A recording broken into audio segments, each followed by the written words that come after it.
Pria ini melihat si gadis, langsung jatuh cinta. Ini bukan cinta pandangan pertama, tapi angan-angannya. Dengan sikapnya yang tenang, ia mengajak gadis yang pertama kali ia temui untuk makan bersama. Tak disangka gadis ini sangat senang pun menyetujuinya. Melalui hubungannya dengan sang gadis, Zhang Xianzong mengetahui nama sang gadis adalah Yue Qiluo. Setelah makan, ia memberikan Yue Qiluo sejumlah uang dan mengatakan bila dia merasakan kesusahan silahkan mencarinya. Setelah itu ia pun pergi. Sepanjang jalan ia merasa seperti ada yang mengikutinya. Ia berbalik dan melihat ternyata itu adalah Yue Qiluo. Lalu bertanya, "Kau mengikutiku?" Yue Qiluo dengan malu menjawab, "Aku boleh pulang denganmu tidak?" Zhang Xianzong menanyakan alasannya apa. Ia mengatakan dia tidak punya tempat tinggal.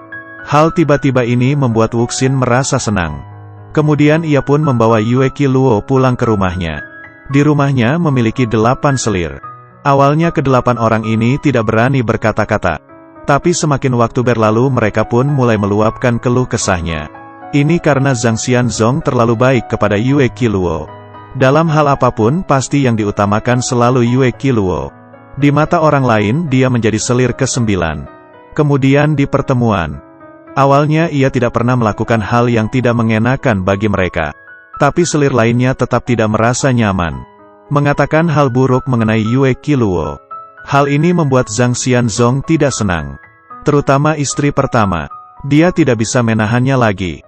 Ia pun pergi dari sana dan sendirian ke kamar Yue Qiluo, mencari masalah dengannya. Ia pun langsung meluapkan amarahnya ke Yue Qiluo, mengatakan kata-kata kasar kepadanya. Yue Qiluo yang duduk di samping akhirnya tidak bisa menahannya lagi. Ia pun membentak istri pertama dan mengatakan dia sangat kasihan. Istri pertama yang mendengar perkataannya semakin marah. Ia langsung menamparkan Yue Qiluo. Istri pertama langsung diserang beberapa manusia kertas. Hal ini kebetulan dilihat oleh Zhang Xianzong. Setelah ia menghisap aura istri pertama, Yue Qiluo menanyai Zhang Xianzong, "Kau sudah cukup belum melihatnya?" Ternyata ia sudah tahu bahwa Zhang Xianzong melihatnya. Dia mengatakan kepadanya, dirinya bukanlah orang biasa. Bahkan menanyainya apakah dia takut kepadanya.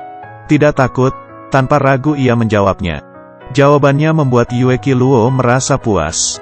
Kemudian ia meminta bantuan Zhang Xianzong untuk menangkap orang. Dengan cepat ia pun menangkapnya. Ternyata ia adalah pacarnya Yue Ya yang bernama Wuxin. Wuxin bisa dibilang adalah penyelamat Yue Qiluo. Karena saat itu dia yang membantu Yue Qiluo keluar. Setelah keluar ia pergi mencari Wuxin dan menginginkannya. Tapi Wuxin tidak tertarik kepadanya. Bahkan diusir keluar oleh Yue Ya. Yue Qiluo pun penuh rasa benci. Karena selama ini dia tidak pernah gagal. Kemudian ia pun mengurung Wuxin, menggunakan segala cara untuk membuat Wuxin jatuh cinta kepadanya. Tapi Wuxin masih tetap menolaknya. Bahkan menyuruh Wuxin lebih baik mencintai Zhang Xianzong saja. Yue Qiluo mengatakan orang seperti dia tidak berhak mendapatkan cintanya. Mendengar ia yang berkata seperti itu, Zhang Xianzong merasa tidak senang. Perkataan Wuxin pun juga membuat Yue Qiluo merasa tidak nyaman. Zhang Xianzong yang melihat kejadian itu menanyakannya, "Wuxin begitu bodoh. Kenapa kamu masih mempertahankannya?" Yue Qiluo pun menjawab, "Karena selain orang biasa sepertinya, tidak ada yang bisa membuatnya senang dan marah." Setelah mendengar perkataan itu, Zhang Xianzong sangat tidak senang. Ia pun mulai mencari berbagai cara untuk membuat Yue Qiluo bahagia. Tapi bagi Yue Qiluo, itu semua tidak terlihat. Bahkan mengatakan kepadanya jangan menganggap dirinya seperti seorang putri.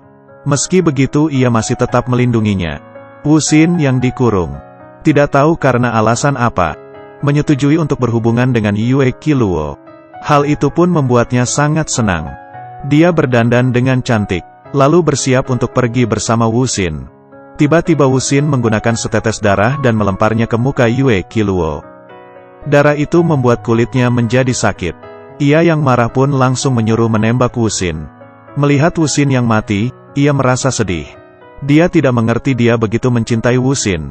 Tapi kenapa Wuxin berbuat seperti itu kepadanya? Yue Qiluo merasa kesepian. Zhang Xianzong pun diam-diam menemaninya. dan rela memberikan apapun demi Yue Qiluo. Yue Qiluo yang terdiam cukup lama, kemudian berbicara. Zhang Xianzong, aku lapar. Tunggu sebentar, kata sebentarnya Zhang Xianzong pun memanggil ketujuh istrinya. Lalu aura mereka bertujuh dihisap oleh Yue Qiluo. Matanya yang terluka pun akhirnya kembali seperti normal. Ia bertanya ke Zhang Xianzong kenapa begitu baik kepadanya.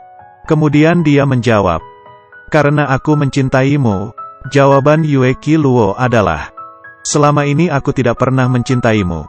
Zhang Xianzong pun mengatakan itu tidak penting, bila dia suka berarti sudah suka. Dia tidak menginginkan balasan.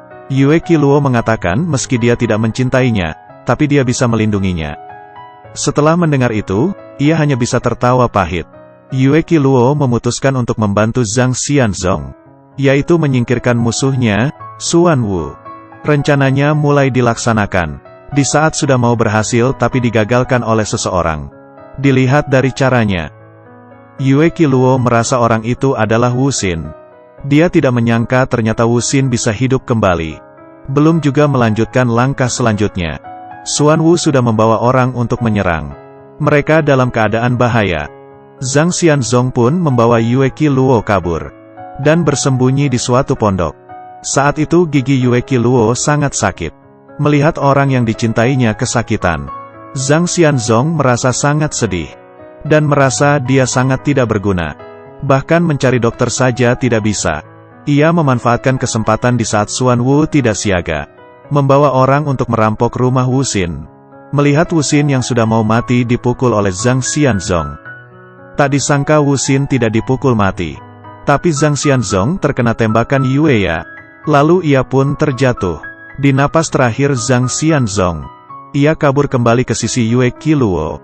Tapi setelah ia mengatakan kata terakhir, ia pun menutup matanya. Yue Qiluo yang melihat hal ini pun sangat marah. Ia langsung pergi.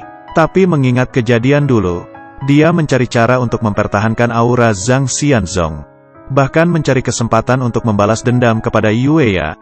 Kemudian, Yue Qiluo melakukan rencana untuk menarik pertanyaan Wu Xin. Kemudian membawa Zhang Xianzong ke dalam kamar Yue Ya. Zhang Xianzong pun membunuh Yue Ya. Wu Xin yang mengetahui hal itu sangat sedih.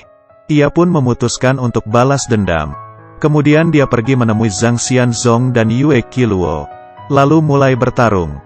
Yue Qiluo yang karena dalam situasi lemah. Ditambah lagi sudah beberapa hari tidak menghisap aura orang. Kali ini pertarungannya kalah melawan Wu Xin. Zhang Xianzong menggunakan usaha terakhirnya, menahan serangan Wu Xin. Melihat Yue Qiluo yang kabur, Zhang Xianzong pun akhirnya menutup mata. Wu Xin membakar Zhang Xianzong. Yue Qiluo diam-diam bersembunyi di sebelah. Melihat kepergian Zhang Xianzong tanpa berdaya, ia berkata, "Zhang Xianzong, gigiku sakit." Tapi ia sudah tiada. Beberapa hari kemudian Wu Xin menemui Yue Qiluo. Keduanya mulai bertarung lagi. Tidak lama setelah saling menyerang, Yue Qiluo tiba-tiba tertarik. Di saat ia ingin menyerang Wu Xin mengeluarkan pisau, lalu menusuk tangan Yue Qiluo yang memeluk kakinya. Ia yang tertarik oleh aura jahat. Kisah cerita edisi pertamanya selesai sampai di sini. Pada akhirnya Zhang Xianzong tidak bisa menghindari takdir kematiannya. Juga kisah cintanya berakhir. Cerita kali ini sampai di sini. Kita ketemu lagi di